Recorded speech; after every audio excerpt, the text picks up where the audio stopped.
میں staff room میں کھڑکی سے باہر کا منظر بخوبی دیکھ سکتی تھی۔ میرے دل میں تو جیسے سکون سا اتر رہا تھا۔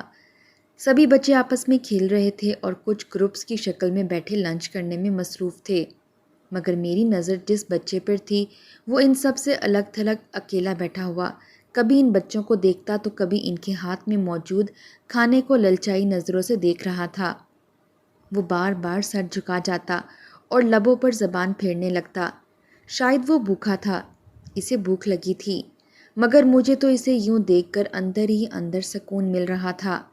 شکل سے ہی کسی غریب باپ کا بیٹا لگتا تھا، مگر حیرت کی بات تو یہ تھی کہ یہ علاقے کے ایک پرائیویٹ اسکول میں تعلیم کیسے حاصل کر رہا تھا۔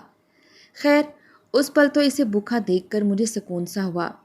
کچھ دیر بعد وہ اٹھا اور چند لڑکوں کے پاس گیا جو کھانا کھا رہے تھے۔ اس نے جا کر انہیں کھانا بانٹنے کو کہا۔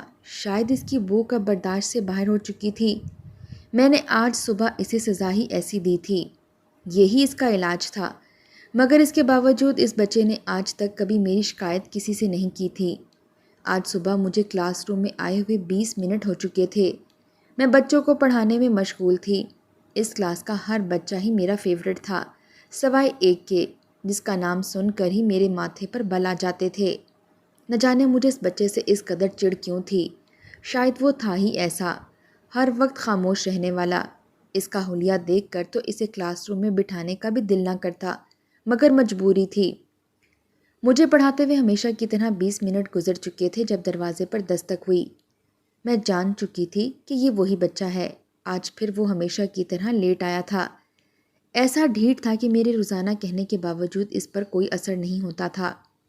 روز کہتا تھا کہ جلدی آؤں گا، مگر روز ہی لیٹ آتا۔ اس بچے نے کئی بار کلاس روم کے دروازے پر دستک دیتے ہوئے اندر آنے کی اجازت چاہی، مگر میں ہر بار اسے نظر انداز کر کے بچوں کو بلند آواز میں پڑھانے لگتی۔ 40 منٹ تک میں کلاس کو پڑھاتی رہی اور وہ بچہ یوں ہی دروازے میں کھڑا مجھے دیکھتا رہا۔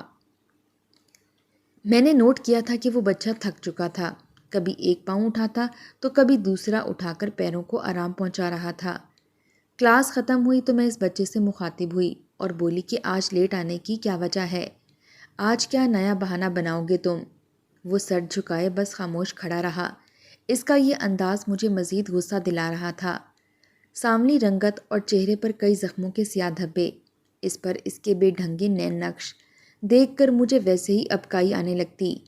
میں شروع سے ہی حسن پرست تھی، مجھے خوبصورت چیزیں اور خوبصورت لوگ ہی پسند تھے۔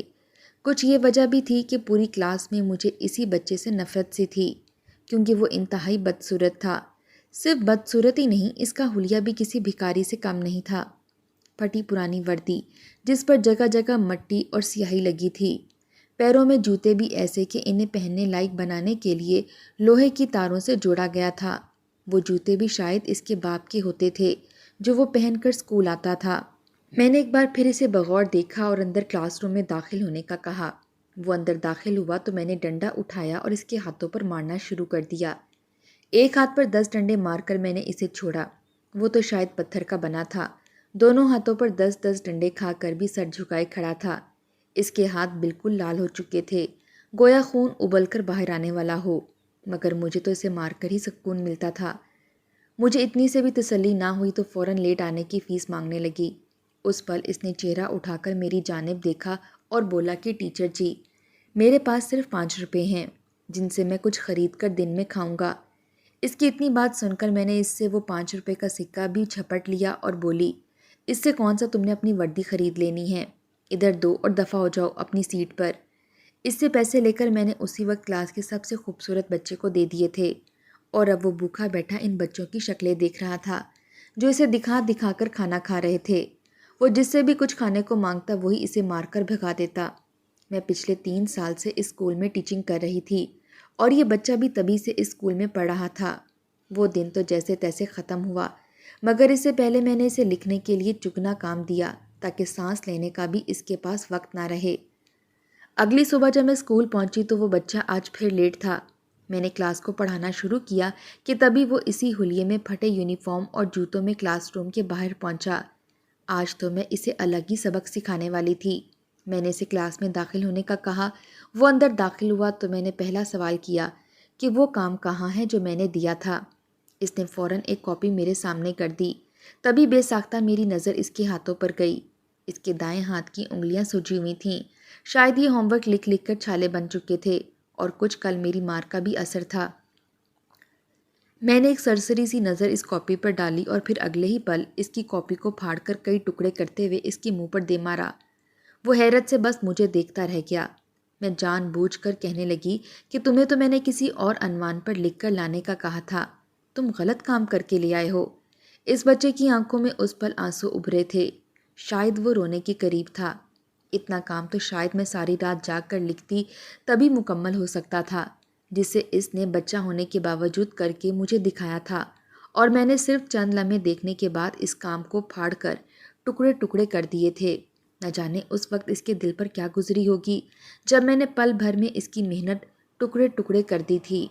میں نے اسے بچوں کے سامنے خوب عزت کیا تھا، سارا دن اسے مرغا بنا کر رکھا اور سب بچوں کو بولی کہ اس کو لوزر کہہ کر مذاق اڑاؤ۔ بچے بھی میری دیکھا دیکھی اسے کچھ خاص پسند نہیں کرتے تھے، انہوں نے وہی کیا جو میں ان کو کہا کرتی تھی۔ وہ میرے سامنے اسے نیچا دکھاتے، بھوکھا بھکاری کہہ کر چڑھاتے رہتے، اور پوری کلاس یہ سن کر کہکے لگاتی رہتی، مگر میں نے کبھی کسی کو روکا نہیں تھا۔ اس بچے کا جب دل بھر جاتا اور اس کے صبر کا پیمانہ لبریز ہو جاتا تو وہ سر جھکا کر رونے لگتا۔ اس کی آنکھوں سے موٹے موٹے آنسو نکل کر اس کے سامنے گالوں پر بہنے لگتے، مگر مجھے تو وہ بھی مگرمچھ کے آنسو لگتے تھے۔ میں اسے جھڑک کر خاموش کروا دیا کرتی تھی۔ اس میں کوئی شک نہیں تھا کہ وہ بچہ پڑھائی میں بہت ہی اچھا تھا، اسے ہر سوال کا جواب آتا تھا، اس کا کام بھی وقت پر ہوتا تھا، مگر مجھے چڑ تھی تو اس کے بدصورت چہرے اور پھٹے پرانے کپڑوں سے۔ شاید میں تکبر کر رہی تھی، مگر اس وقت مجھے جو بہتر لگ رہا تھا وہی کر رہی تھی۔ چھٹی ہوئی تو میں نے کلاس کے چند شرارتی لڑکوں کو اپنے پاس بلایا اور کچھ روپے دیتے ہوئے کہا کہ جاؤ جا کر اس بچے کو خوب تنگ کرو۔ وہ تو شاید چاہتے ہی یہی تھے۔ جیسے ہی وہ اسکول سے نکلے، ان لڑکوں نے مل کر اس کا مذاق اڑاتے ہوئے چنگڑ چنگڑ کی رٹ لگا لی۔ وہ اسے طرح طرح کے ناموں سے بلا کر پریشان کرنے لگے۔ وہ بچہ کسی کو کچھ نہ کہتا اور یوں ہی سب کی سن کر خاموشی سے گھر چلا جایا کرتا تھا۔ آج بھی میں اپنے اسکول وین میں بیٹھی اس بچے کو پیدل جاتا ہوا دیکھ رہی تھی۔ جو ہی اسکول کی حدود سے وہ باہر نکلا تو کلاس کے شرارتی لڑکوں نے اسے تنگ کرنا شروع کر دیا۔ کوئی اس کا بوسیدہ بیگ بار بار اس کے کندھوں سے کھینچ کر اسے گرا رہا تھا تو کوئی اس کے پیروں پر پیر رکھ کر اسے تکلیف دے رہا تھا۔ وہ بچہ ایک بار غصے سے ایک لڑکے کی طرف جھپٹا بھی، مگر وہ اکیلا تھا اور دوسری طرف 5 لڑکے تھے۔ انہوں نے اسے گرایا اور کچی سڑک پر گھسیٹنا شروع کر دیا۔ اس سے پہلے اس کا پھٹا ہوا یونیفارم اور پھٹنے لگا۔ وہ درد سے چیخ چلا رہا تھا، مگر وہ بچے اسے وہیں پٹک کر بھکاری چنگڑ جیسے کئی ناموں سے اسے پکارتے ہوئے وہیں چھوڑ کر اپنے اپنے گھروں کی جانب بھاگ گئے۔ یہ منظر دیکھ کر تو میری ہنسی ہی نہیں رک رہی تھی۔ کیا خوب مزہ چکھایا تھا میرے پیارے بچوں نے اس بچے کو۔ وہ وہیں زمین پر بیٹھا روتا رہ گیا اور ہم گھر کی جانب چلے آئے۔ چند دنوں بعد ایک بار پھر امتحانات شروع ہونے والے تھے۔ میں جانتی تھی کہ اس بار پھر مجھے کیا کرنا ہے۔ میرا تو یہی معمول تھا۔ پچھلے 2 سالوں سے لگاتار میں اسے فیل کر رہی تھی۔ حالانکہ اس کے تمام پیپرز میں اچھے نمبر آتے تھے، مگر میں جان بوجھ کر اسے فیل کر دیا کرتی تھی۔ وہ بچہ پہلے 1 سال تو کافی شور مچاتا رہا، مگر اس کی کسی نے نہ سنی۔ وہ ذہین ہونے کے باوجود 3 سال سے ایک ہی کلاس میں بیٹھا تھا۔ آج صبح جب وہ کلاس میں آیا تو اسے دیکھ کر ایک بار پھر میرا پارا ہائی ہو گیا۔ آج تو اس نے حد ہی کر دی تھی۔ آج وہ یونیفارم کی بجائے گھر کے معمولی سے کپڑے پہن کر اسکول میں آیا تھا۔ کل جس طرح ان شرارتی لڑکوں نے اس کو گھسیٹا تھا، یقیناً اس کا رہا سہا یونیفارم بھی پھٹ کر تار تار ہو چکا تھا۔ مگر مجھے تو شاید ایک اور موقع مل گیا تھا اسے مزید تنگ کرنے کا۔ میں غصے سے اس کی جانب متوجہ ہوئی اور بولی، یہ کیا ہے؟ تمہارا یونیفارم کہاں ہے؟ تم یہ گھر کے کپڑے پہن کر اسکول کیوں آئے ہو؟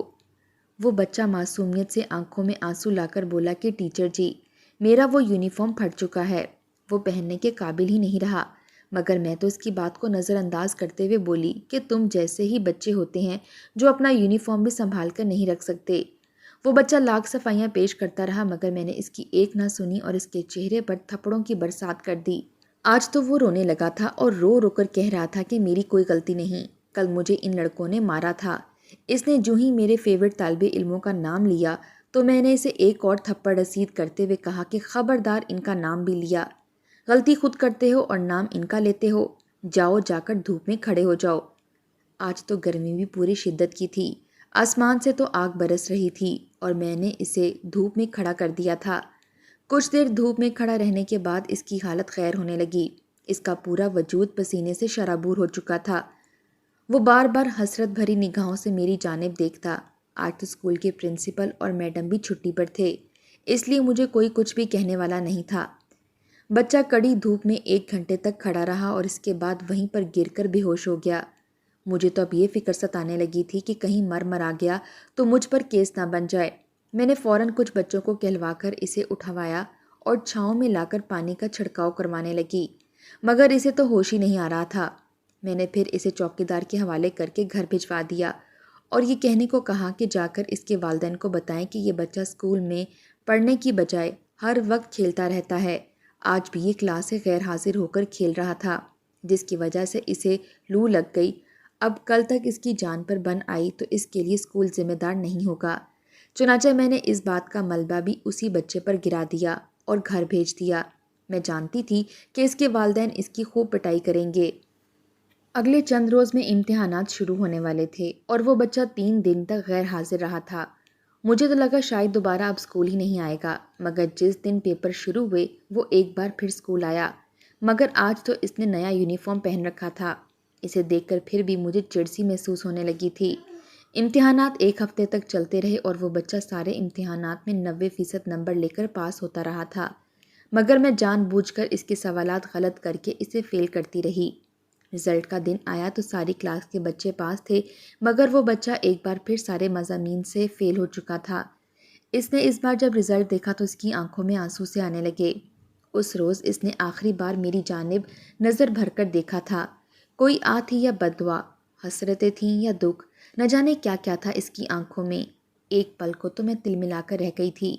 اپنی نفرت اور ضد میں اس حد تک میں آگے بڑھ چکی تھی کہ یہ بھی بھول گئی کہ ایک بچے کا مستقبل میری وجہ سے داؤ پر لگ چکا ہے۔ نہ جانے وہ بچہ کتنی مشکلیں پار کر کے یہاں پڑھنے آتا تھا۔ پڑھائی کی خاطر اس نے کیا کیا قربانیاں دی تھیں، کون کون سی خواہشات کا گلا گھونٹ کر وہ یہاں تک پہنچنے کی کوشش میں لگا تھا، مگر میں تو اسے کامیاب ہوتا دیکھ ہی نہیں سکتی تھی۔ وہ دن شاید اس کا اسکول میں آخری دن تھا۔ اس کے بعد وہ بچہ اسکول چھوڑ گیا اور دوبارہ مجھے کبھی نظر نہ آیا۔ کچھ روز یوں ہی گزر گئے تھے۔ میرا بڑا بیٹا FSC پری میڈیکل کی تعلیم حاصل کر رہا تھا۔ اس کی خواہش تھی کہ وہ ڈاکٹر بنے۔ میرا بچہ بہت ہی ذہین تھا۔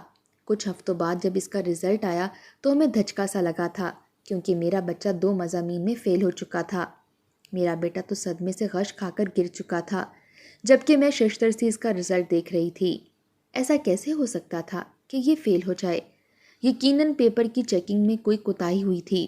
میں نے پیپر ری چیک کرنے کی درخواست جمع کروائی، کئی درخواستیں بھیجی، مگر ہماری حکومت اور اس کے بنائے قوانین میں بھلا کہاں رد و بدل ہو سکتا ہے۔ انہوں نے بغیر چیک کیے ہی نوٹس بھیج دیا کہ آپ کا بیٹا فیل ہے، پیپر کی چیکنگ بالکل درست کی گئی ہے۔ یہ صدمہ میرا بچہ برداشت نہ کر سکا اور اس شام کمرے میں بند ہو کر دھاڑے مار مار کر رونے لگا۔ میں دروازہ بجاتی رہی مگر اس نے نہ کھولا۔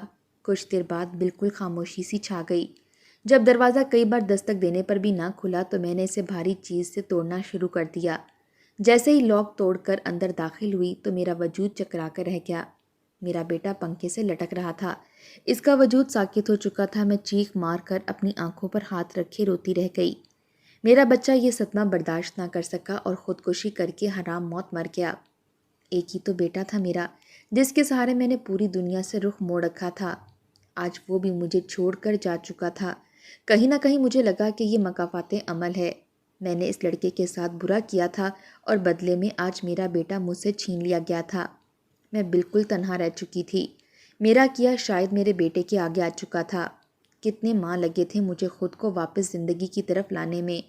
بیٹے کو بھلانا میرے لیے آسان نہ تھا، مگر جب تک زندہ تھی گزارا تو کرنا تھا۔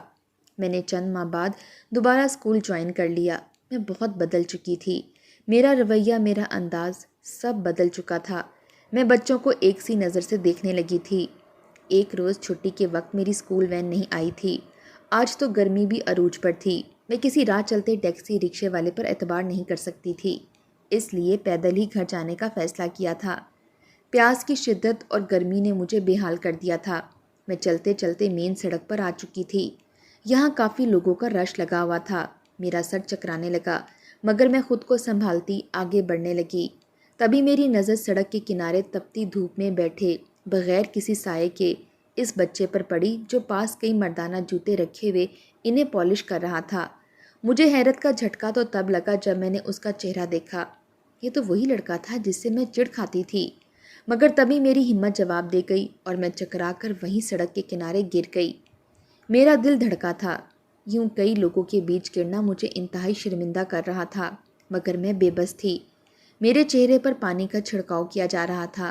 میرا ذہن بیدار ہوا تو میں فوراً اٹھ کر بیٹھ گئی۔ گرمی کی شدت سے دماغ پھٹ رہا تھا۔ میں نے آس پاس نظر دوڑائی تو میلی کچیلی 3-4 چادروں کو جوڑ کر پردہ سا بنایا گیا تھا جس زمین پر میں لیٹی ہوئی تھی۔ میں یہاں کیسے آئی تھی؟ کون مجھے یہاں تک لایا تھا؟ کہیں کسی غیر محرم نے تو مجھے نہیں چھوا تھا؟ ان سوالوں نے مجھے بے چین کر رکھا تھا کہ تبھی گلاس میں ٹھنڈا املی اور گڑ کا شربت لیے وہ بچہ داخل ہوا۔